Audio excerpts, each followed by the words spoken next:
S, வீடு, schools, hotels, store room இங்கெல்லாம் partition wall கட்டணும்னாலும் இப்போ பில்டிங் போனஸோட first choice Renocon Rapid Wall Panels.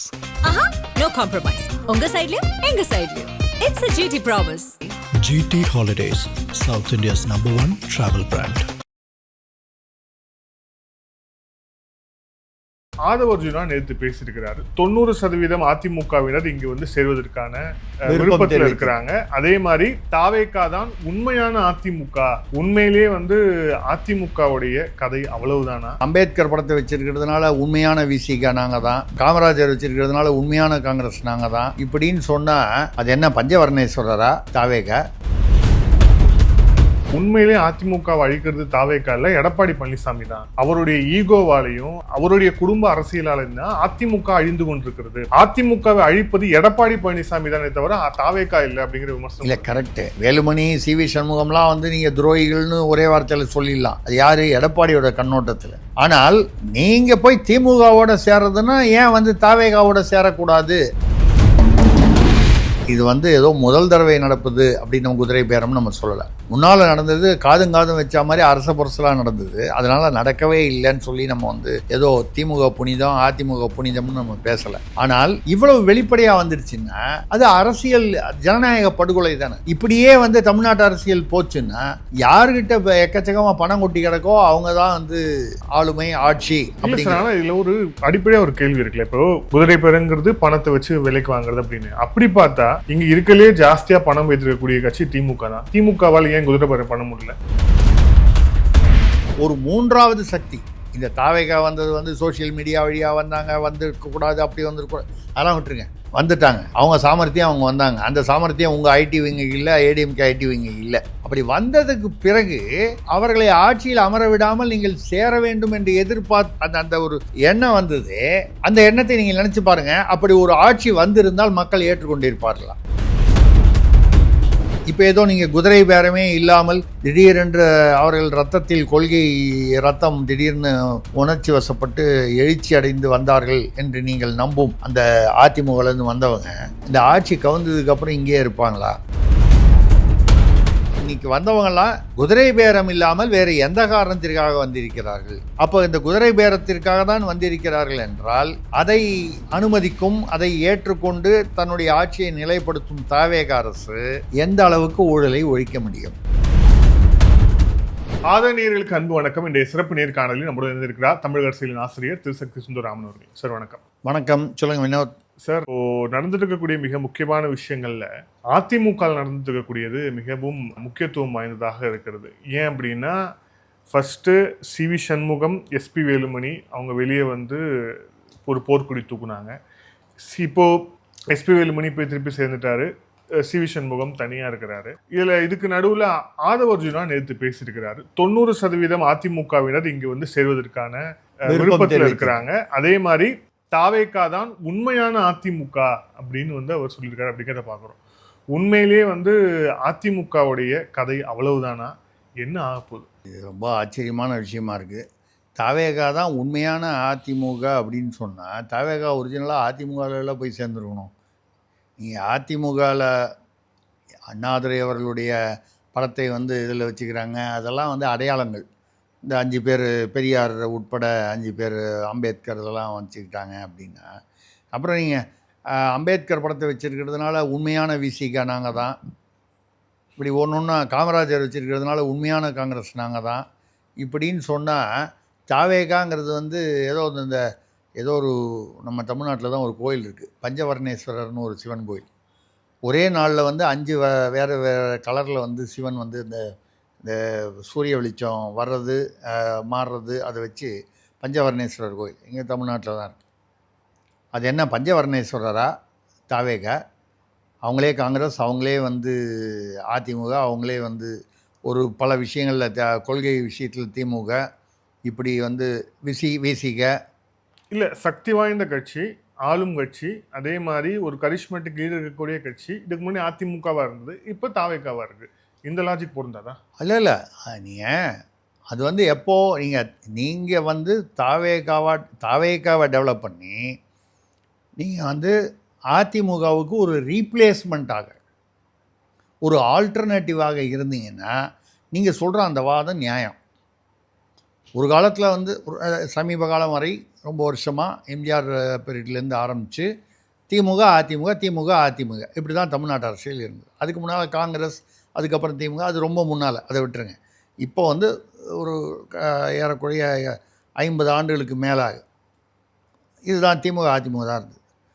அதை தாண்டி நீங்கள் தாவேகா வர்சஸ் திமுக தான் தேர்தலில் வந்து போட்டின்னு சொன்னீங்க. ஏறத்தாழ ஆட்சியை கைப்பிடித்து விட்டீர்கள். அதுக்கப்புறம் கொஞ்சம் சிரமப்பட்டீங்க, மூச்சு திணறினீங்க. ஆனால் வந்து 108 ஆல்மோஸ்ட் வந்துட்டீங்க. உங்களுக்கு யாரும் பக்கத்துலேயே வரல. இப்போ திமுக தள்ளி, இன்னும் அதிமுக அதை விட தள்ளி. ஸோ அந்த வரைக்கும் அது ஓகே. அப்போ நீங்கள் அதிமுகவுக்கு ரீப்ளேஸ்மெண்ட்டாக வரணுன்னால் உங்களுடைய பலத்தில் நீங்கள் வந்து ரீப்ளேஸ்மெண்ட்டாக வந்தால் இனி அதிமுக என்பது இல்லை. நாங்கள் தான் வந்து தமிழ்நாட்டில் வந்து ஒரு இனிமேல் போட்டி வந்து எப்படி நீங்கள் தாவேகா வர்சஸ் திமுகன்னு சொன்னீங்களோ, இதுக்கப்புறமும் தாவேகா வர்சஸ் திமுக தான் தமிழ்நாட்டில் என்றைக்குமே அப்படின்னு அந்த அர்த்தத்தில் சொன்னீங்கன்னா அதில் ஒரு நியாயம் இருக்கும். நீங்கள் அதிமுகலேருந்து சுரண்டி அங்கேருந்து சோபா அரசியல் மூலமாக எல்லாரையும் கூட்டு வந்துட்டு இனிமேல் 90% இவங்க அதிமுக எல்லோரும் இங்கே தான் என்ன விருப்பப்படுறாங்க அப்படின்னு சொன்னால் இது வந்து ஒரு சுரண்டல் ஆட்சியாக திமுக கூட்டணி ஆட்டில் கூட்டு வந்துட்டீங்க. இன்னைக்கு கூட திருமாவளவன் வந்து வருது, நான் காட்டுமன்னார் கோயிலில் ஏன் நிற்கலன்னு வருத்தமாக இருக்குது, திமுக தடுத்ததால் தான் நான் நிற்கவில்லைன்னு பேசியிருக்கார். இல்லைன்னா நான் அமைச்சராக இருப்பேன், அவருக்கு வன்னியரசு அமைச்சரானதில் அவருக்கு வருத்தமாக என்னன்னு தெரியல. ஏதோ இல்லைனாலும் அவரவருக்கு தான் அமைச்சராக இருந்தால் ஒரு இன்னும் கொஞ்சம் கிரிப்பு வந்திருக்கும். அப்போது நீங்கள் அதிமுகவை அழித்து தான் நீங்கள் வந்து ஒரு ரீப்ளேஸ்மெண்ட்டாக வரணுமா? இல்லை, ஆனால் இருக்கக்கூடிய விமர்சனங்கள் என்ன இருக்குது அப்படின்னா, உண்மையிலே அதிமுகவை அழிக்கிறது தாவேகா இல்லை, எடப்பாடி பழனிசாமி தான். அவருடைய ஈகோவாலையும் அவருடைய குடும்ப அரசியலாலையும் தான் அதிமுக அழிந்து கொண்டிருக்கிறது. போன வாட்டி எதிர்கட்சி, இந்த வாட்டி எதிர்கட்சி கூட கிடையாது. அவரே அரசு பங்களா காலி பண்ணிட்டு ராயப்பேட்டையில் போய் பங்களாவில் இருக்கிற போது அதிமுகவை அழிப்பது எடப்பாடி பழனிசாமி தானே தவிர தாவேகா இல்லை அப்படிங்கிற விமர்சனம் இல்லை. கரெக்டு, நீங்கள் சொல்கிறது அது தனி ஆங்கிள். நான் வந்து அதில் கொஞ்சம் கூட வந்து மாற்றுக்கிறது இல்லை.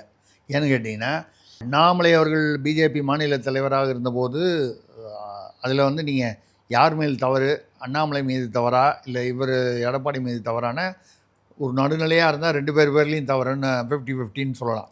அன்றைக்கே அந்த பீரியட்லேயே அவங்க வந்து ஒருவருக்கு ஒருவர் கொஞ்சம் அந்த ஈகோ இல்லாமல் விட்டு கொடுத்து போயிருந்தால் இந்த தாவேகா ஆட்சி வந்திருக்காதுன்னு சொல்கிறத விட வருவது சிரமமாக இருந்திருக்கும். அதாவது களம் வந்து வேறு மாதிரியாக இருந்திருக்கும். ஏன்னா அண்ணாமலையுடைய அடித்து ஆடக்கூடிய அந்த அரசியல், அந்த என்ன சொல்கிறது, ஒரு அந்த வீரியம் இதெல்லாம் வச்சு பார்க்கும்போது வித்தியாசமாக வந்திருக்கும்.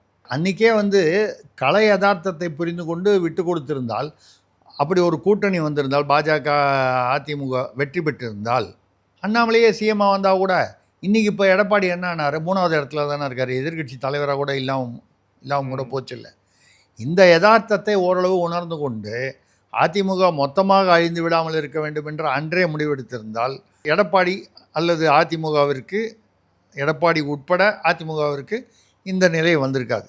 அதை விட மோசம் வந்து என்ன நடந்தது என்றால், இதுவரை நீங்கள் இரு துருவமாகவும் நாங்கள் நேர் எதிரி கிரியும் பாம்பும் என்று வெளியில் காட்டிக்கொண்ட அந்த திமுக ஆதரவுடன் அதிமுக எடப்பாடியை முதலமைச்சராக்குவது என்பது ஒரு நடுவில் சில நாட்கள் நடந்தது என்பது வெளிப்படையாக தெரிந்தது. அவங்க எவ்வளோதான் ரகசியமாக வச்சு தான் வெளியில் வந்துடுச்சு. திருமாவளவனே அதை கன்ஃபார்ம் பண்ணார். ஆமாம், நடுவில் அந்த மாதிரி அவங்க பேசிட்டாங்கன்னு. சிவி சண்முகமும் வேலுமணியும் அதுதானே சொன்னாங்க. அதனால தான் நாங்கள் வந்து தாவேகாவுக்கு ஆதரவு என்ற நிலையை எடுக்க வேண்டிய சூழ்நிலை வந்தது. காரணம், இவ்வளவு நாள் இதுவாக இருந்த திமுகவை வந்து அவங்க ஆதரவோட எடப்பாடி முதல்வராகுது. அப்போ எடப்பாடி தான் முதல்வராக வேண்டும் என்பதைத்தான் அவர் வந்து கவனித்தாரே தவிர அதிமுகவின் கதி என்ன ஆகும், அதிமுகவை வளர்க்க வேண்டும், அதிமுக ஒரு நியாயமான முறையில் ஆட்சிக்கு வர வேண்டும் என்பதை பற்றி அவர் சிந்திக்கவே இல்லை. அப்போது அதிமுக இன்றைய நிலைமைக்கு வந்ததற்கு காரணம், முழுமுதற் காரணம் இல்லை முதல் காரணம், அதான் முழுமுதற் காரணம்னு சொல்லிட்டேன். வேலுமணி, சிவி சண்முகம்லாம் வந்து நீங்கள் துரோகிகள்னு ஒரே வார்த்தையில் சொல்லிடலாம். அது யார், எடப்பாடியோட கண்ணோட்டத்தில். ஆனால் நீங்கள் போய் திமுகவோட சேர்றதுன்னா ஏன் வந்து தாவேகாவோட சேரக்கூடாது அப்படிங்கிற ஒரு லாஜிக் பார்த்தீங்கன்னா, அந்த லாஜிக்கு வந்து எடப்பாடி பதில் சொல்வதற்கு ஒன்றுமே இல்லைங்க. நியாயமான பதில் எதுவும் இருக்க முடியாது. திமுகவோடையே போய் சேரலான்னா தாவேகோட ஏன் சேரக்கூடாது? ஸோ அவர்கள் எடுத்த முடிவு என்ன? அதுவே வந்து 32 பேர் வந்திருந்தாங்கன்னா 3ல் 2 வந்திருக்கும். இதுதான் உண்மையான அதிமுகன்னு வந்திருக்கும். இந்த சூழ்நிலையே மாறுபட்டிருக்கும் அரசியலில். அவங்களுடைய துரதிர்ஷ்டமோ அது எடப்பாடியோட அதிர்ஷ்டம்னு சொல்கிறதா என்னன்னு சொல்கிறது. சூழ்நிலை எப்படி ஆச்சு? 25, அந்த 25லேயும் அப்புறம் கொஞ்சம் பேர் குறைஞ்சி திருப்பி போயிட்டாங்க. அது ஒரு 5 பேர் தான் இப்போது, 4 பேர் சி.வி. சண்முகம் சேர்த்தா 5 பேர் தான் இப்போது ரிசைன் பண்ணியிருக்காங்க. இது கொஞ்சம் அதாவது என்ன சொல்லுது, கொஞ்சம் சின்ன பின்னமாகி விட்டது. இதுக்கப்புறம் அங்கே மறுபடியும் வந்து வேலுமணியும் சி.வி. சண்முகம் வழியில் வந்துட்டார். டெல்லி பிரதிநிதியாக கொடுக்க போகிறாங்க தாவேக்காலன்னு சொல்கிறாங்க. அதுக்கே 3-4 பேர் போட்டி போட்டிருக்கிறாங்க. முன்னாள் டிஜிபி நடராஜ் போய் சேர்ந்துருக்காரு. இந்த மாதிரி நிறைய பேர் வந்து அதை எதிர்பார்த்து போயிருக்காங்க. ரைட்டு, எல்லாருக்குமே வந்து பதவியில் இருக்கணும், ஒரு பவர் இருக்கணும், அதிகாரம் இருக்கணும்னு யாருக்கு தான் ஆசை இல்லை? அதனால் வந்து எல்லா கட்சியிலையும் எல்லாருக்கும் அரசியல்வாதிகளாக இருந்தவர்கள் இருப்பவர்கள்.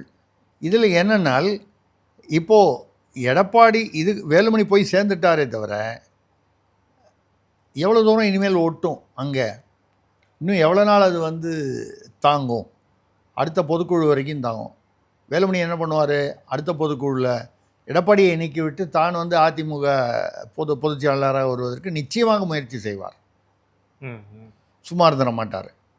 ஆக அதிமுக மேலும் மேலும் இன்னும் கீழே சரிந்து கொண்டே தான் போகும். நம்ம அதில் வந்து உண்மையிலேயே எம்ஜிஆர் தோற்றுவித்து ஜெயலலிதாவால் பாதுகாக்கப்பட்டு அப்படியே ஒரு ஆளுமை என்றால் கருணாநிதி அவர்களே எம்ஜிஆர் பீரியட்லேயும் அவர் வந்து 13 வருஷம் ஒன்றுமே பண்ண முடியாமல் இருந்தார். ஜெயலலிதா பீரியட்லேயும் ஏதோ மாறி மாறி ஆட்சிக்கு வந்தாரே தவிர அவங்களுக்குள்ள ஒரு டஃப்பான, அதாவது ஈக்குவல்ஸுங்கிற மாதிரி இருந்தது. அந்த சமமான நிலையில் ஒரு அரசியல் இதில் இருந்தாங்க. அதிலிருந்து இப்போ அதிமுக வந்து இன்றைக்கே 3வது நிலையில் தானே இருக்குது. இந்த 3வது நிலையுமே எவ்வளோ தூரம் தாக்கு பிடிக்கும்ன்றது ஒரு சந்தேகமாக இருக்குது. இதுதான் வந்து இருக்குது. அதவர்ஜுனா அவர்கள் வந்து இப்போ சி.வி. சண்முகம் மற்றவங்க எல்லாருமே இசை சுப்பையா கூட சொன்னார், கேட்குறதுக்கு காமெடியாக இருந்தது. எங்கள் தொகுதி 3 தடவை நான் எம்எல்ஏ வந்திருக்கேன் அம்பாசமுத்திரத்தில். எங்கள் தொகுதி மக்களுடைய நலனுக்காக தான் நான் வந்து ராஜினாமா பண்ணிவிட்டு தாவேக்காவுக்கு வந்தேன். இதை ஒரு மாதம் முன்னால் முடிவு பண்ணியிருந்தால் நிற்காமையாக இருந்திருக்கலாம், இல்லை அப்போவே தாவேக்காவுக்கு போயிருக்கலாம். தொகுதி மக்கள் நலன் என்னங்கிறது 1 மாதத்துக்கு முன்னால் அவருக்கு தெரியாமல் இருந்தது. இப்போ தான் தேர்தல் முடிஞ்சவொன்னே தான் தெரிஞ்சுதா? எல்லாருக்கும் தெரியும் சோபா அரசியல்னு. முதல்ல வந்து சோபா அரசியலுடைய வேல்யூ வந்து 60 கோடின்னு சொன்னாங்க ஒருத்தருக்கு. இப்போ இந்த வந்த 3-4 பேர் ஒத்தி பேசும்போது இதெல்லாம் அரச புரசலாக வர தகவல் தான். இதெல்லாம் யாரும் வந்து ரசீது கொடுக்க போகிறது இல்லை. அதுக்கு தான் இவங்க விமர்சனம் வைக்கும்போது இப்போ இந்த அரசியலை கடந்த காலத்தில் திமுக செய்திருக்கிறது, அதிமுக செய்திருக்கிறது இல்லையா? இல்லைங்க, அதாவது இது வந்து ஏதோ புதுசாக வந்து தமிழ்நாட்டில் நடந்துச்சு. இந்தியாவில் பல இடங்களில் நடந்திருக்கு, பல மாநிலங்களில் நடந்திருக்கு, பல கட்சிகள் அதில் இன்வால்வ் ஆகிருக்கு, பிராந்திய கட்சிகள் இன்வால்வ் ஆகிருக்கு, தேசிய கட்சிகள் இன்வால்வ் ஆகிருக்கு. இதெல்லாம் இல்லைன்னு சொல்லலை, தமிழ்நாட்டில் நடந்திருக்கு. அதிமுக வந்து தேமுதிகவை அந்த முதல்ல ஒரு 5 பேர் அப்புறம் ஒரு 4 பேர் உடைச்சாங்க ஜெயலலிதா காலத்தில், நடந்திருக்கு. அப்புறம் திமுக வந்து அந்த சந்திரகுமார் அப்புறம் கொஞ்சம் பேரை வந்து உடைச்சி அது என்னமோ மறுமலர்ச்சி தேமுதிகன்னு தனியாக ஒன்று கொண்டு வந்து அப்புறம் அவங்களுக்கு அதில் 3 பேருக்கும் என்னமோ எம்எல்ஏ கொடுத்தாங்க. அதுங்க அந்த தடவை ஏதோ ஜெயித்தாங்க. அதுக்கப்புறம் அவங்க ஒன்றும் பெரிய அரசியல் கேரியர் ஒன்றும் அவங்களுக்குலாம் இல்லை, இந்த தேமுதிகவில் வந்து மாறி வந்தவங்க. ஆக இது வந்து ஏதோ முதல் தடவை நடப்பது அப்படின்னு நம்ம குதிரை பேரம்னு நம்ம சொல்லலை. ஆனால் இவ்வளவு வெளிப்படையாக நடக்கவில்லை, அவ்வளோதான் நம்ம சொல்கிறோம். முன்னால் நடந்தது காதும் வச்ச மாதிரி அரச புரசலாக நடந்தது. அதனால் நடக்கவே இல்லைன்னு சொல்லி நம்ம வந்து ஏதோ திமுக புனிதம் அதிமுக புனிதம்னு நம்ம பேசலை.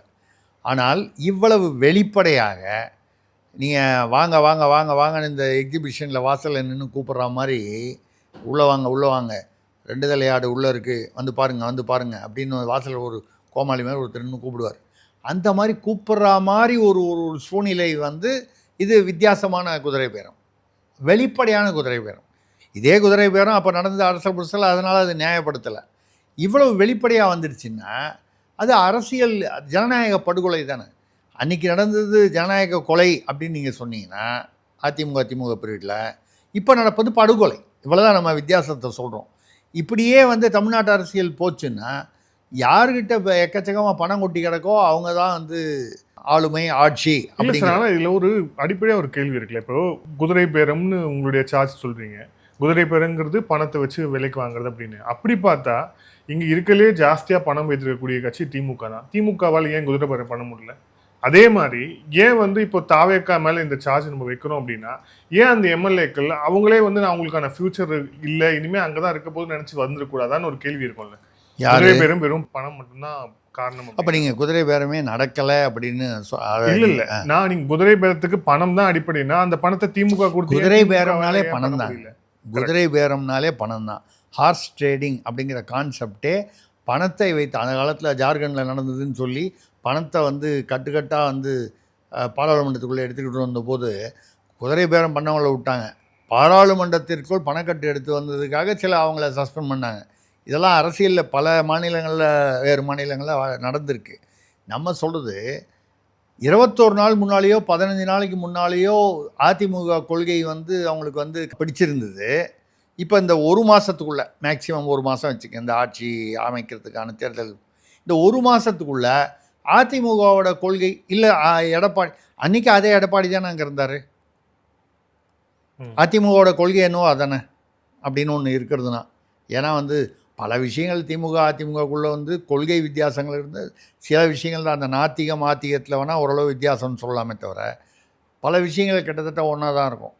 ஊழலில் பார்த்தீங்கன்னாலும் ரெண்டு பக்கமும் ஊழல் இருக்க தான் இருந்தது. அதில் வேணால் திமுக இன்னும் கொஞ்சம் அதிகமாக இருந்ததுன்னு சொல்லலாம். அதில் பர்சன்டேஜில் வந்து அதிகமாக இருக்குன்றதை வச்சு தரத்தை நம்ம வந்து சொல்ல முடியாது. அப்போ இதே எடப்பாடி தான் அங்கே இருந்தார். இந்த எடப்பாடி வந்து ஆணவம் பிடித்தவர், எடப்பாடி எதேச்சிகாரி அப்படின்னா ஒரு மாதத்துக்கு முன்னாலே அவர் எதேச்சிகாரியாக தான் இருந்திருக்கணும். இந்த ஒரு மாதத்துக்குள்ளே அவர் புதுசாக எதேச்சிகாரி ஆகலை. அப்படி இருக்கும்பொழுது அன்றைக்கி இல்லாத சிச்சுவேஷன் இன்றைக்கி என்ன வந்தது? இப்போ தாவேகா ஆளுங்கட்சியாச்சு. தாவேகா ஒரு கால் ஆளுங்கட்சியாக ஆகாமல் ஒரு வாதத்திற்காக வைத்துக்கொள்வோம், ஒரு 40 சீட் வாங்கினேன், எதிர்கட்சியாக இருக்காங்க. இவங்கெல்லாம் போவாங்களா? நீங்கள் இது பதில் சொல்லுங்கள். போக வாய்ப்பு உண்டா? எப்படி போவாங்க? இல்ல அதானே பணம் அடிப்படை அப்படின்னா பணத்தை வேற யாரும் கொடுக்க முடியும். இப்ப நீங்க சொல்றீங்க அம்பாசமுத்திரம் இல்லைங்க, இசக்கி சுப்பியா பத்தி சொல்றீங்க. ஆமா, அவருக்கு இப்போ குதிரை பேரங்கிற அடிப்படையில் அவரும் வந்தார் அப்படின்னா ஹீஸ் த ரிச்சஸ்ட் கேண்டிடேட் இன் தமிழ்நாடு. அவருக்கே வந்து பலாயிரம் கோடி சொத்து இருக்கு. இங்க இருக்கக்கூடிய டிடி விதிநகரனுடைய அலுவலகமே வந்து அவரது தான். அவருக்கு காசு கொடுத்து கூப்பிடுறாங்கிறது எப்படி? அவரோட நான் நேரடியாக பழகியிருக்கேன். எனக்கு நண்பர் கூட அவர் வந்து திருநெல்வேலியில் ஜாயின்ட் செக்ரட்டரியாக வரணும் அப்படின்னும் போது ஒரு வார்த்தை நீங்களும் வந்து அதிமுக தலைமையிட்ட சொல்லுங்கன்னு சொல்லி எங்கள் வீட்டில் வந்து கேட்டிருக்காரு. இந்திரா நகரில் என் வீட்டுக்கு. நான் வந்து இது ஏதோ பெருமையாவோ அவரை ஏதோ சிரமப்படுத்தணுன்றதுக்காக சொல்ல, அந்தளவுக்கு எனக்கு நேரடியாக தெரியும். பணம் அவர் இசக்கி ரிசார்ட்ஸ்னு அவங்க தந்தையார் காலத்துலேருந்து வச்சுருக்காங்க. இதெல்லாம் வந்து அதாவது பரம்பரையாக ஒரு தொழிலதிபர், அவங்க பணம் இருக்குது, எல்லாம் இருக்குது. இப்போ அவர் பணம் இருக்குன்றதுனால அவர் ஏன் இங்கே வரணும்னு கேட்குறீங்களே. நான் கேட்குற கேள்விக்கு பதில் சொல்கிறீங்களா? திமுகவில் எவ்வளோ லட்சம் கோடி இருக்குதுன்னு நமக்கு தெரியும். திமுக தலைமை குடும்பத்திடம். சபரீசன் வந்து துபாயில் 16 பேர் விமானத்தில் தனி விமானத்தில் போய் முதலீடுகளை ஈர்க்கிறேன்னு சொல்லிட்டு முதலீடு செய்துட்டு வந்த கதையெல்லாம் நம்ம நேராக பார்த்துருக்கோம், பேசியிருக்கோம். பத்திரிகைகளும் வந்திருக்கேன். நான் பேங்க் வாங்கினது நான் வந்து பேசிட்டு வந்தபோது திமுகவின் ஒரு முக்கிய புள்ளியே வந்து அதுலேயும் நான் வந்து வெளியிலேயே பேசியிருக்கேன். அவர் வந்து ஒரு ஆள் மூலமாக என்கிட்ட சொல்கிறாரு, ஏங்க சபரீசனை பற்றி எல்லாம் பேசுனீங்க, இந்த பீர் ஃபேக்ட்ரியும் ஸ்டீல் ஃபேக்ட்ரியும் யூரோப்பில் வச்சுருக்காரா, அதை நீங்கள் பேசலையே. சொன்னது ஒரு திமுக புள்ளி, நடுவில் உள்ள நண்பர் மூலமாக. அவங்கக்கிட்ட இல்லாத பணமா? இசக்கி சுப்பையா என்ற ஒரு உதாரணத்துக்கு தான் சொல்கிறீங்கன்னு எடுத்துக்கிறேன் நான். அவர்கிட்ட அவ்வளோ பணம் இருக்குன்னா அவங்க வந்து ஏதோ அரசியலுக்கு வந்து தான் சேர்த்தாங்கன்னு நான் சொல்லலை. எனக்கு நேரடியாக தெரியும் என்பதால் அவங்க வந்து ஒரு அவங்க அப்பாவே வந்து ஒரு ரிசார்ட்ஸ் வச்சுருந்தார். அதாவது தொழிலதிபர்களாக இருந்தார்கள். அரசியலில் வந்து கொஞ்சம் கூடுதலாக சம்பாதித்திருக்கலாம், இல்லைன்னு சொல்லலை. அவரே வந்து பணத்துக்கு அவர் அடிமையாவாரா, பணத்துக்கு ஆசைப்படுவாரான்னா இவ்வளவு லட்சம் கோடி திமுகவில் இருக்குது. ஏன் சார் ஊழல் பண்ணாங்க அவங்க? பத்தாதா? இன்னொரு 20 தலைமுறைக்கு வந்து அவங்களுக்கு வந்து காசு இருக்கே. அப்போ ஏன் வந்து திமுக வந்து நம்ம 20 தலைமுறைக்கு காசு நம்மளோட எதிர்காலத்துக்கு இதுதான் நல்லது கட்சின்னு நினச்சி அவங்க வந்துடக்கூடாதாங்கிறது தான் என் கேள்வி. வேற எதுவும் எதிர்காலத்தில் இப்போ அமைச்சர் ஆனால் தானே இப்போ பேசுகிற, அதை தான் சொல்கிறேன். இப்போ எதிர்காலம்னா நீங்கள் சொல்கிறது என்ன? பதவி. இல்ல அரசியலுக்கு எல்லாருமே பதவிக்காக தானே அல்ல வராங்க. அந்த பதவி என்ன, பதவி வந்ததுக்கப்புறம் யாராவது வந்து பதவிக்கு வந்தப்புறம் பணம் வாங்காத ஆட்கள் அப்படின்னு சொல்லி எங்கேயாவது வந்து நடந்திருக்கா? எந்த கட்சியாக இருந்தாலும் எங்கேயோ ரொம்ப ரேராக 1-2 பேர் இருப்பாங்க, நான் இல்லைன்னு சொல்லலை. இல்ல சார், பதவிக்கு எதிர்பார்த்தாங்கன்னா கூட அரசியல்ல பதவி எதிர்பார்க்கறது இயல்பு தானே. கரெக்டு. அந்த பதவி 1 மாதத்துக்கு முன்னால் உங்களுக்கு தெரியல, இப்போ தான் வந்து கொள்கை வித்தியாசம் தெரிஞ்சுதா?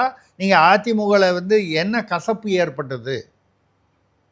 தாவேகாவை பார்த்து இல்லை, தாவேகா வந்து உங்களுக்கு வந்து ஆட்சிக்கு வந்தப்புறம் தானே அதில் வந்து பதவி கிடைக்கும்னு சொல்லி வரீங்க. 1 மாதத்துக்கு முன்னால் நீங்கள் தாவேகா எத்தனையோ பேர், சில பேர் வந்தாங்க அதிமுக திமுக அங்கேருந்து வந்து தாவேகாவில் சேர்ந்தவங்க கொஞ்சம் பேர், இவ்வளோ பேர் இல்லையே தவிர தேர்தலுக்கு முன்னாலேயே. இப்போ செங்கோட்டையன் வந்தார், செங்கோட்டையனும் பதவிக்காக தான் வந்தார். அங்கே வந்து ஒன்றும் பெரிய முக்கியத்துவம் இல்லை, இங்கே வந்தால் முக்கியத்துவம் வருங்கிற ஒரு எதிர்பார்ப்பில் வந்தார். ஏதோ ஒரு முக்கியத்துவம் அவர் எதிர்பார்த்த அளவுக்கு வந்ததா இல்லையான்னு தெரியல, ஆனாலும் ஒரு முக்கியத்துவம் ஒரு அமைச்சர் கொடுத்துருக்காங்க, அதெல்லாம் நடந்திருக்கு. ஆனால் இவர்களெல்லாம் தேர்தலுக்கு அப்புறம் தோற்ற பிறகு வருகிறார்கள், இப்போ வந்து இங்கே பதவியை எதிர்பார்க்கிறார்கள் என்றால் நீங்கள் என்ன ஒரு அந்த அந்த இத்தனை வருஷமாக அந்த கட்சியில் இருந்திருக்காங்க. செகி சுப்பையாலாம் வந்து எனக்கு தெரிஞ்சு ஜெயலலிதா பீரியட்லேருந்து இருந்திருக்காரு, சில பேர் எம்ஜிஆர் பீரியட்லேருந்து இருந்தவங்களாம் இருந்திருக்காங்க. மோஸ்ட்லி இப்போ இருக்கிறவங்களாம் பார்த்தீங்கன்னா கொஞ்சம் பேர் தான் ஜெயலலிதா பீரியடில். எம்ஜிஆர் பீரியடில் இருந்தவங்கன்னு பார்த்தீங்கன்னா தாவேகாவில் இருக்கிற ஜேசிடி பிரபாகரன் சபாநாயகர் வந்து எம்ஜிஆர் பீரியடில் மாணவர் அணியில் இருந்தவர். அதுக்கப்புறம் ஜெயலலிதா, அதுக்கப்புறம் எடப்பாடி ரெஜிம் அந்த மாதிரி மாறி. ஆனால் தேர்தலுக்கு நான் வந்து சரி தப்புங்கிறத பற்றி சொல்லலை, தேர்தலுக்கு முன்னாலேயே வந்துட்டதுனால அந்த கேள்வி வரல, சூழ்நிலை வித்தியாசம். அந்த வகையில் தேர்தலுக்கு முன்னால் வந்துட்டாங்கன்னா ஏதோ அங்கே நடக்கிறது பிடிக்கல, இல்லை அதிருப்தியாளர்கள், அது எல்லா கட்சியிலும் எல்லா சமயங்களும் உண்டு. அதிருப்தியாளர்கள் அங்கே சரியாகலைன்னா இங்கே வந்துடுவாங்க. இப்போ கூட என்ன பண்ணார் எடப்பாடி, வழக்கம் இந்த சூழ்நிலையிலும் வேலுமணி அவர்கள் வந்து தனியாக, அதாவது தாவேகா ஆதரவுன்னு அந்த ஆதரவளித்து சட்டமன்றத்தில் பண்ண உடனே வேலுமணிக்கு எதிராக உள்ளூரில் கொங்கு பகுதியில் சேம வேலுச்சாமின்னு ஒருத்தர் மாவட்ட செயலாளர் ஒன்றும், அவரை வந்து அவருக்கும் வேலுமணிக்கும் உள்ளுக்குள்ளே ஒரே கட்சியில் இருந்தாலும் அது வழக்கம் போல் உள்குத்து, அவரை தூக்கிவிட்டு இவருக்கு எதிராக பிரச்சாரம். இது வந்து எல்லா கட்சியிலையும் இருக்குது, எல்லா சமயங்களையும் இருக்குது. இது ஜெயிக்கும்போது வந்து அவ்வளோவா தெரியாது, ஜெயிக்கும்போது எல்லோரும் அந்த அந்த வெற்றி மிதப்பில் பதவிக்காக அது அமைதியாகிடும். தோற்ற பிறகு தான் வந்து எல்லாமே தெரியும். கூட திமுகவில் வந்து 36 பேர் கொண்ட ஒரு கள ஆய்வு, அப்படி இதுக்கு என்ன கள ஆய்வு? கள ஆய்வே தேவையில்லை. கள ஆய்வில் போய் கடைசியில் என்ன ஆச்சுன்னு பார்த்தீங்கன்னா, ஏதோ ஒரு ஊரில் மதுரையிலேயே எங்கேயோ அந்த கள ஆய்வுக்கு போனவங்க வந்து திமுக நிர்வாகிகள் யாரோ அங்கே வந்து பெண்ணுக்கிட்ட சில்மிசம் பண்ணி அது ஒரு செய்தி ஆயிடுச்சு. ஏற்கனவே கனிமொழி அவர்கள் ஒரு விழாவில் நிகழ்ச்சியில் கலந்து கொண்ட போது ஒரு காவலர், பெண் காவலருக்கே அது அந்த கதி ஏற்பட்டது. இது கள ஆய்வே தேவையில்லை. இளைஞர்கள்லாம் வந்து ஒரு உதயநிதி அவர்கள் பேசும்போது, துணை எதிர்கட்சி தலைவர், இப்பொழுது இளைஞர்கள் தொடர்ந்து திமுகவுக்கு அயராது பணியாற்ற வேண்டும், உள்ளாட்சியெலாம் இருக்குது அப்படிலாம் பேசினார். பேசி இன்னைக்கு காலையில் செய்தியில் பார்த்தா, பத்திரிகையில் பார்த்தா மாமனார் மகன் எல்லாருமா கூருக்கு போயிருக்காங்க ஓய்வுக்காக போயிருக்கலாம், வேறு ஏதாவது சில பேச்சுவார்த்தைகள், ஏதாவது காம்ப்ரமைஸு பேலன்ஸு இதுக்காக போயிருக்கலாம். இளைஞர்கள்லாம் தொடர்ந்து இந்த வெயிலில் வேலை செய்யணும், அவங்கவுங்க தொகுதியில். நீங்கள் போய் ஓய்வு எடுப்பீங்க கூர்கில், நீங்கள் துபாய்க்கு போவீங்க, அவர் கொடைக்கானல் போகிறார். இது அரசியல்வாதிகளில் பொதுவாக சொல் ஒன்று செயல் ஒன்று அப்படின்னு இருக்கிறது உண்டு. நான் சொல்கிறது, இந்த அதிமுகலேருந்து பிளவுபட்டு இப்பொழுது தேர்தலுக்கு பிறகு இங்கே வருபவர்கள் என்ன கொள்கைக்காக வருகிறார்கள்? அங்கே என்ன கொள்கை கசந்தது? 1 மாதத்திலேயே கசந்தது. இவ்வளோ வருஷமாக அந்த கொள்கை பிடிச்சிருக்கோ பிடிக்கலையோ, எடப்பாடி எதேச்சிகாரியோ இல்லையோ, அதை தாண்டி அங்கே இருந்தீங்க, அங்கே தேர்தலில் நின்னீங்க, ஏதோ எம்எல்ஏ ஆகிட்டீங்க, ஆனால் ஆட்சியில் அமர முடியவில்லை, ஏன்னா கட்சி 3ஆவதாக வந்துடுச்சு. இப்போ இங்கே வர்றீங்க அப்படின்னு சொன்னால் இது வந்து கொள்கை மாற்றம் இல்லை. அன்றைக்கி எடப்பாடி இல்லாமல் இன்றைக்கி ஒரு கால் வேலுமணி வந்தார், அவரை பிடிக்கலன்னோ, இல்லை அன்றைக்கி வேறு யாரோ எக்ஸ் இருந்தாங்க இன்றைக்கி ஒய் வந்துட்டாங்கன்னோ, அப்போல்லாம் ஒன்றும் இல்லையே, அதே எடப்பாடி தானே. இதில் அதிமுகவோட ஒரு சூப்பர் சீனியர்ஸ் ஒரு சில பேர் ஒரு கருத்து சொன்ன நான் பார்த்துருந்தேன். என்னென்னா, எப்போ வந்து அதிமுக தலைமையில் இருப்பவர்கள் திமுக ஆதரவு நிலைப்பாடு இல்லை திமுக நோக்கி போகிறாங்களோ அப்போயே அவங்களுடைய அழிவு காலம் தொடங்கிடும். ஜானகி அவர்களுக்கு இப்படிதான் வந்தது. கருணாநிதி அவர்களை ஒரு ஃபங்க்ஷனில் கூப்பிட்டாங்க, அதோட அவங்களுடைய கதை முடிஞ்சது. ஜெயலலிதா அவர்கள் அதை மெயின்டைன் பண்ணதால் ஜெயலலிதா அவர்கள் வந்தார். ஓபிஎஸ்க்கும் அதான் நடந்தது. இப்போ இபிஎஸும் அதையே செய்து விட்டார். அதிமுகவுடைய ஆதரவு அப்படின்னு நிலைப்பாட்டுக்கு போனதால அவரும் அந்த தலைமையும் முடிந்தது அப்படிங்கிற அவங்களோட சூப்பர் சீனியர்ஸோட கருத்தும் இருக்குல்ல. அதுல இருந்து கூட முரண்பட்டு பெரிய விஷயம் ஒன்றும் இல்லைங்க. கிட்டத்தட்ட 25 வருஷம் 30 வருஷம் 20 வருஷத்துக்கு முன்னால் குறைந்தபட்சம் சோ அவர்கள் துக்ளக்கில் எழுதினார், ஒரு பேச்சிலையும் பேசினார். கேள்வி பதிலில் முதல்ல வந்ததுன்னு நினைக்கிறேன். அதை அடிப்படையாக வச்சு வேற ஒரு இடத்துல பேசவும் பேசினார். திமுகவும் அதிமுகவும் கூட்டணி சேருவதற்கு வாய்ப்பு இருக்கிறதான்னு ஒரு கேள்வி கேட்டாங்க. அப்போ யாருமே நினச்சி பார்க்க முடியாத அந்த சூழ்நிலை. திமுக அதிமுகங்கிறது உண்மையாகவே இரு துருவங்களாக கிழக்கும் மேற்குமாக இருந்த பீரியடில் இந்த கேள்வி கேட்கப்பட்டது. சோ அவர்கள் ரொம்ப அழகாக பதில் சொல்லியிருந்தார். இவங்க 2 பேரையும் தாண்டி 3வது ஒரு சக்தி தமிழ்நாட்டில் ஆட்சிக்கு வருமோ, அதிகாரத்திற்கு வரக்கூடிய ஒரு சூழ்நிலை ஏற்பட்டால் திமுக அதிமுக நிச்சயமாக கூட்டணி சேருவார்கள் எழுதியிருக்காருங்க 20 வருஷத்துக்கு முன்னால். இப்போ நீங்கள் கேட்குற கேள்விக்கு இதுவே பதில். அந்த நிலை வரும்பொழுது அது வரைக்கும் இரு துருவமாக இருந்தார்கள் என்பதை விட அப்படி காட்டிக்கொண்டார்கள் என்பது தான் உண்மை. நம்ம லெட்டஸ் பி ஃப்ராங்க். இல்லைன்னா ஸ்டாலின் அவர்கள் போய் மெரினாவில் கருணாநிதி அவர்களுக்காக கேட்ட கொடுக்கக்கூடாதுன்றது நம்ம எண்ணம் இல்லை. அது அந்த ராத்திரியோட ராத்திரியாக பாமக கேஸை தடையை விலக்கி ஹைகோர்ட்டில் நடுராத்திரியில் ஜட்ஜுங்களே வீட்லேயே வச்சு கேஸை விசாரித்து மறுநாள் காலையில் ஸ்டாலின் போய் கேட்டு துரைமுருகன் கூட சொன்னார், கண்ணீர் மல்க கெஞ்சினார் தந்தைக்காகன்னு. ரைட்டு கொடுத்தாரு. கொடுத்தது ஏன்னு நம்ம தடுக்கலை, மறுக்கலை, தப்புன்னு சொல்லலை. மெரினாவில் முதல்ல சமாதி எதையுமே அலோவ் பண்ணாமல் இருந்திருக்கணுங்கிறது நம்மளுடைய கருத்து. பட் அதெல்லாம் தாண்டி போச்சு. நம்ம கருத்தெல்லாம் தாண்டி காலம் மாறிவிட்டது. இவ்வளோ தூரம் வந்துடுச்சு. 1 2 3 4ன்னு ஒரு போட்டி வந்துடுச்சு. கொடநாடு கேஸில் நினச்சிருந்தா எடப்பாடி மீது திமுக ஆட்சியில் நடவடிக்கை எடுத்திருக்க முடியாதா? இப்படி பல கேள்விகள் பார்த்தீங்கன்னா இல்லை, மறைமுகமாக இருந்தது உண்மை, நேரடியாக இல்லைங்க. மறைமுகமாக எப்போ இருந்தது? 2 பேரும் இரு துருவம்னு மக்கள் நம்பிக்கை, அந்த மக்கள் அப்படி நம்பிக்கொண்டிருந்த வரை அந்த இரு துருவமாக இருந்தால்தான் அரசியலில் தாக்கு பிடிக்க முடியும் என்ற வகையில் அவர்கள் அப்படி இருந்தார்கள். இப்போ இரு துருவமாக இருந்தால் கூட சோ அவர்கள் சொன்னார் போல் ஒரு 3வது சக்தி, இந்த தாவேகா வந்தது சோஷியல் மீடியா வழியாக வந்தாங்க, வந்திருக்கக்கூடாது, அப்படி வந்திருக்கூடாது, அதெல்லாம் விட்டுருங்க. வந்துட்டாங்க, அவங்க சாமர்த்தியம் அவங்க வந்தாங்க. அந்த சாமர்த்தியம் உங்கள் ஐடி விங்கு இல்லை, ஏடிஎம்கே ஐடி விங்கு இல்லை. அதை நீங்கள் ஏற்றுக்கொண்டு இவ்வளோ வருஷம் அனுபவம் உள்ள உங்களோட ஐடி விங்கால் அவர்களை கணிக்க முடியாமல் போனது உங்களுடைய பலவீனம்தான். அவர்களுடைய பலம் எதுவோ அது உங்களுடைய பலவீனம். ரைட்டு, வந்துட்டாங்க. அப்படி வந்ததுக்கு பிறகு நீங்கள் அவர்களை ஆட்சியில் அமர விடாமல் நீங்கள் சேர வேண்டும் என்று எதிர்பார்த்து அந்த ஒரு எண்ணம் வந்தது. அந்த எண்ணத்தை நீங்கள் நினச்சி பாருங்கள். அப்படி ஒரு ஆட்சி வந்திருந்தால் மக்கள் ஏற்றுக்கொண்டிருப்பார்களா? அதிமுகவில் ஒரு கால் ஏற்றுக்கொண்டிருக்கலாம், அவங்களாம் அமைச்சராகலாம். திமுகவில் ஒரு கால் அந்த கூட்டணி அமைச்சரவையில் ஒரு கால் உதயநிதி ஸ்டாலின் துணை முதல்வராக போயிருக்கலாம், இல்லை வெளியிலிருந்து ஆதரவுன்னு சொல்லியிருக்கலாம். இதில் எது வேணாலும் நடந்திருக்கலாம். ஆனால் பேசப்பட்டது என்பது வெளியில் வந்து விட்டதா? திருமாவளவன் அவர்களே அதை ஒத்துக்கொண்டாரா? இது அந்த மாதிரி வேண்டான்றதுனால ஒரு ஆல்டர்னேட்டிவ் பிளான் பியாக திருமாவளவனை பொது வேட்பாளராக முதல்வராக கொண்டு வருதுன்னு சொன்னாங்கன்றது அவரே வெளிப்படையாக ஏற்றுக்கொண்டிருக்கிறார். ஆமாம், பேசுகிறாங்க, என்கிட்ட நண்பர்கள்லாம் சொன்னாங்க. அப்போது ஆட்சிக்கு விஜயை உட்கார வைக்கக்கூடாது, அதாவது அமர்ந்து விட்டுட்டா அதுக்கப்புறம் இனிமேல் பிடிக்க முடியாது அப்படின்னு வரும்போது நீங்கள் ஒன்றா சேர்றீங்கன்னா அதில்தான் இப்போ இந்த பிளவு, அதிமுக பிளவு ஏற்பட்டதற்கு காரணம் எடப்பாடியுடைய எதேச்சிகாரமா என்றால் எதேச்சிகாரம் இருந்தது. ஆனால் அது காரணமாக இருந்தால் தேர்தல் வரைக்கும் தாக்கு பிடிச்சிருக்காது, முன்னாலேயே உடஞ்சிருக்கணும். அதிமுகவில் ஏதோ கொள்கை பிடிக்கல, தாவேகாவோட கொள்கை பிடிச்சிருக்கா. தாவேகாவில் என்ன கொள்கைன்னு இன்னும் தாவேகாவில் இருக்கிறவங்களுக்கே புரியல. அங்கே விஸ்வநாதன் காங்கிரஸில் சேர்ந்த அமைச்சர் ஆளுநர் தான் இதுவாக இருக்கணும், மாநில முதல்வர் துணைவேந்தராக பல்கலைக்கழகத்துக்கு வர்றது ஏற்றுக்கொள்ள முடியாதுங்கிறார். ஆனால் தாவேகாவுடைய வாக்குறுதிகள், அவர்களுடைய முன்னால் உள்ள பேச்சுக்கள்லாம் பார்த்தீங்கன்னா கிட்டத்தட்ட திராவிட அதே இதில், அதாவது ஆளுநர் பதவியை 14ஆம் நம்பர் பாயிண்ட் பார்த்தீங்கன்னா அந்த வாக்குறுதியில் ஆளுநர் பதவி நாட்டுக்கு தேவையே இல்லை, இதற்காக நாங்கள் போராடுவோம் இருக்குது.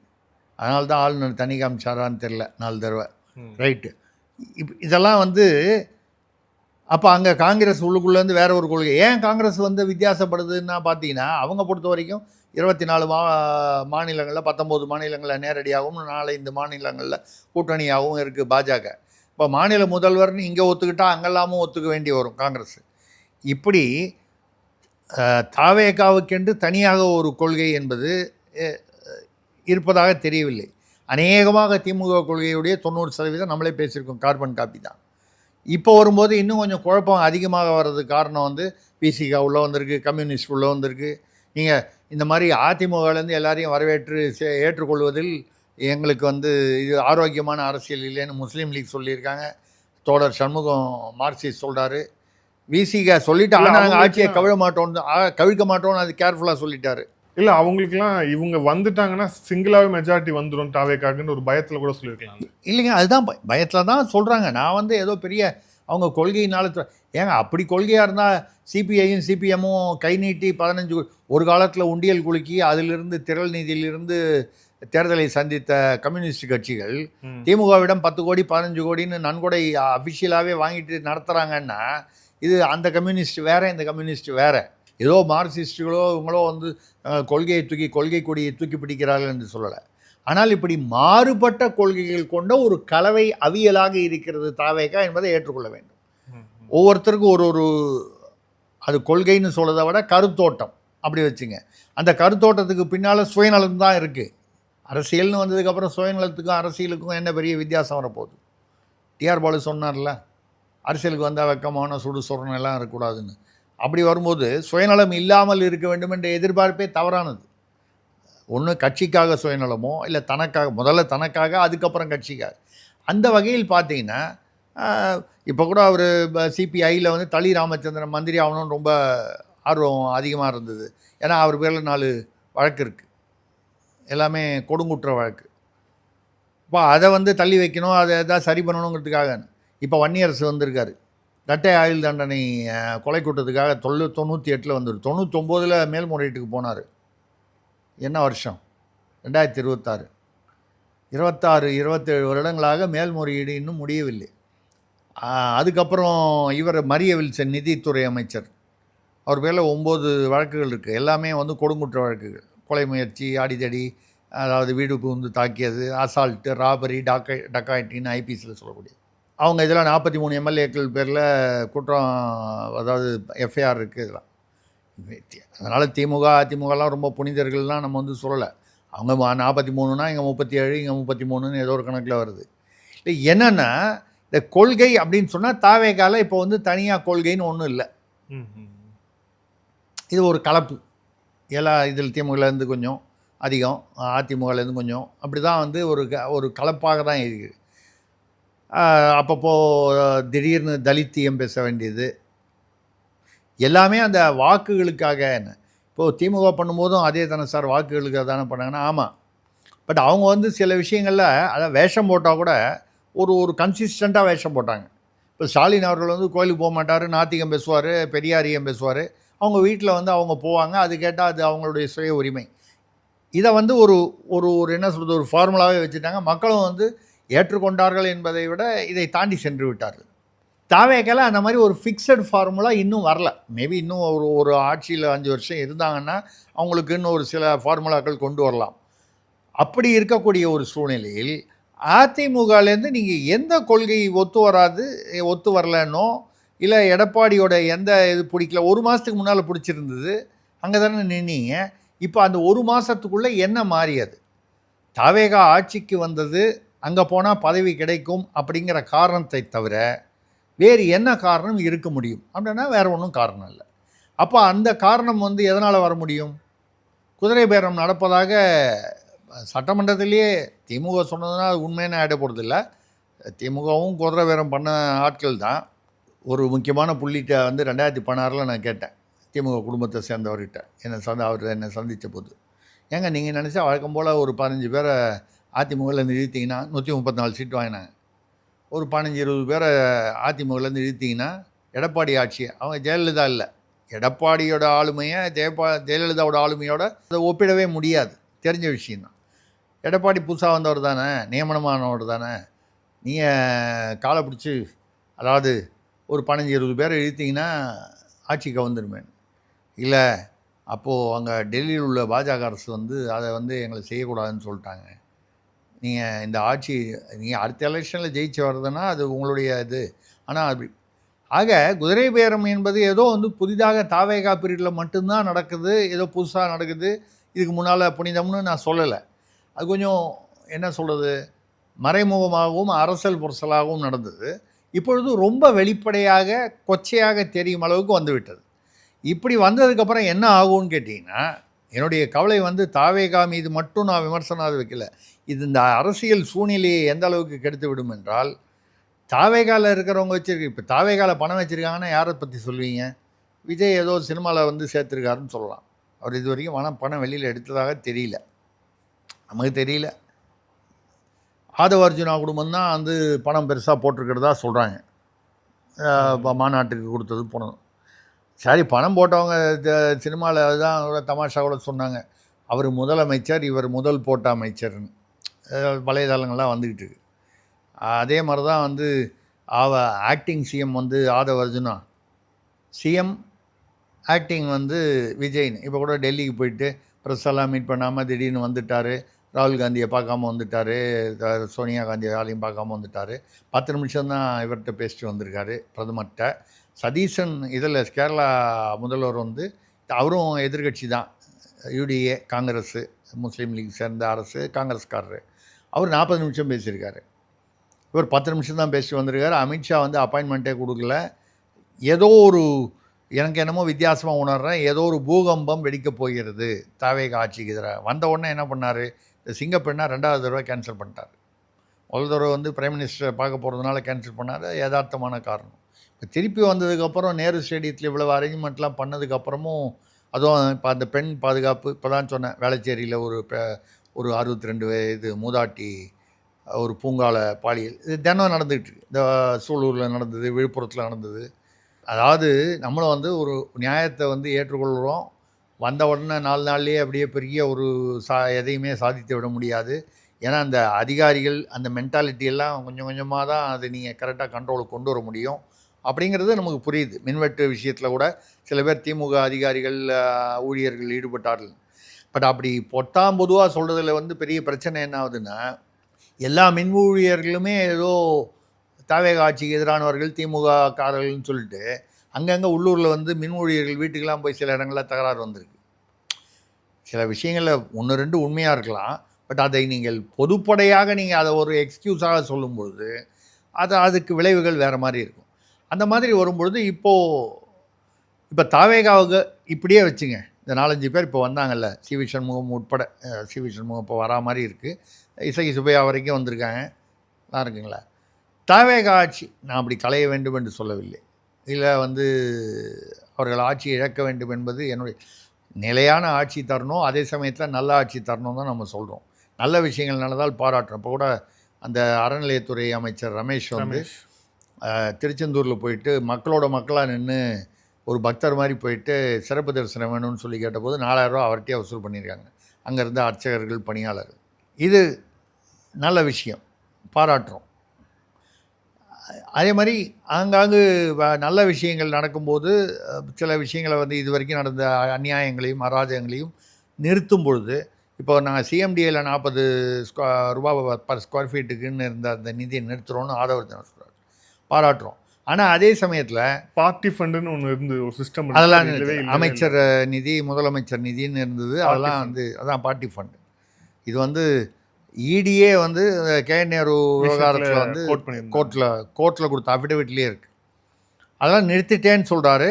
நிறுத்தி இருந்தால் சந்தோஷம். நம்ம வந்து என்ன அதில் வந்து ஏன் நீங்கள் சந்தேகமாக அறகுறையாக சொல்கிறீங்க அப்படின்னு கேட்டிங்கன்னா, சில இடங்களில் வர்ற செய்திகள் பார்த்தீங்கன்னா, தாவேகா அவங்களே இந்த கனியம்பாடி வேலூரில் என்ன நடந்தது, செங்கல் சூளைக்காரர்கள்ட்ட மாதம் 1 லட்சம், ஒரு சூளை 1 லட்சம் கொடுக்கணும்னு உள்ளூர் நிர்வாகி விஜயகுமார்னு அவரும் அவருடைய ஆட்களும் போய் கேட்டு, அவங்க வந்து போலீஸில் அதை சொல்லி சாலை மறியல் பண்ணி, இப்போ அதை விட தமாஷு ரிவர்ஸ் கிளைமேக்ஸ் நடக்குது.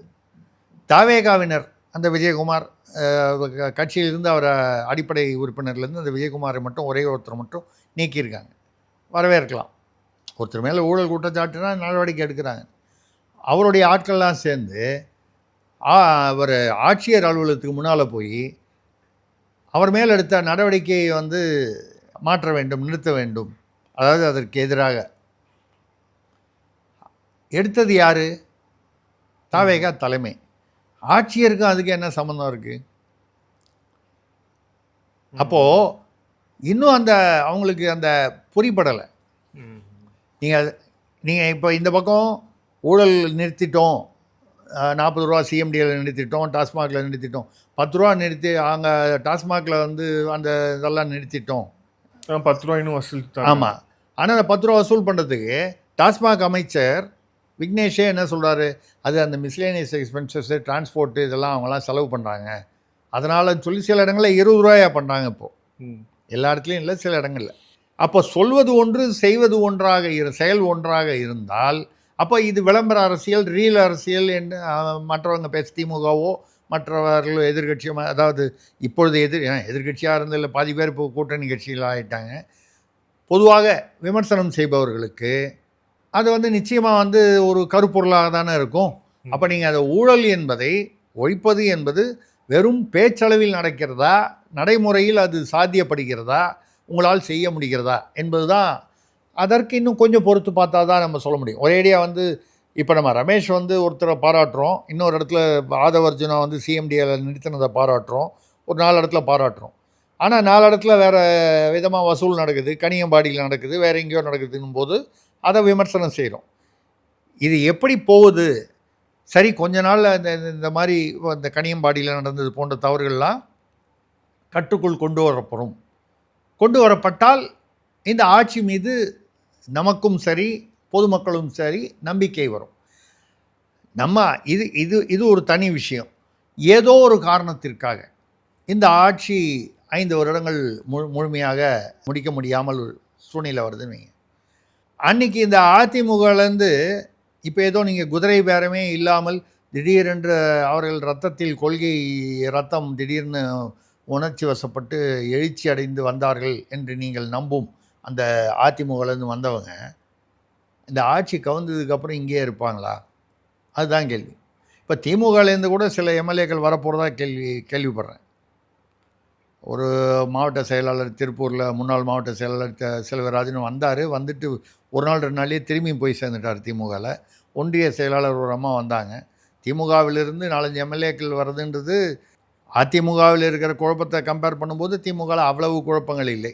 உள்குழப்பங்கள் ஏற்கனவே இருந்த குழப்பங்கள் தானே தவிர கட்சியை விட்டு வெளியே போகக்கூடிய அந்த அளவுக்கு ஒன்றும் இல்லை. ஆராசாவினால் நடுவில் அவர் ஏதோ கொச்சையாக பேசினதுனால வந்தது. அவர்களுக்கும் விசிகாவிற்கும் அந்த குன்னத்தில் பெரிய தகராறு நடந்தது. இதெல்லாம் வந்து அந்த வட்டத்துக்குள்ளே தான். இது வந்து தாவேகாவை பாதிக்கும் அளவுக்கு வரக்கூடிய ஒரு சூழ்நிலை இல்லை. நீங்கள் வந்து இன்றைக்கி வந்தவங்களாம் குதிரை பேரம் இல்லாமல் வேறு எந்த காரணத்திற்காக வந்திருக்கிறார்கள்? அப்போ இந்த குதிரை பேரத்திற்காக தான் வந்திருக்கிறார்கள் என்றால் அதை அனுமதிக்கும், அதை ஏற்றுக்கொண்டு தன்னுடைய ஆட்சியை நிலைப்படுத்தும் தாவேக அரசு எந்த அளவுக்கு ஊழலை ஒழிக்க முடியும்? ஓகே சார், இது குதிரை பேரமா இல்லை யானை பேரமா அப்படிங்கிறத மக்கள் முடிவெடுக்கட்டும். அதுக்கான ரிசல்ட் வந்து இடைத்தேர்தலையும் நமக்கு தெரிஞ்சுக்கலாம். இவ்வளோ நேரம் நேரத்தை கொடுத்து காத்திருப்பதுக்கு நன்றி. நன்றி, வணக்கம்.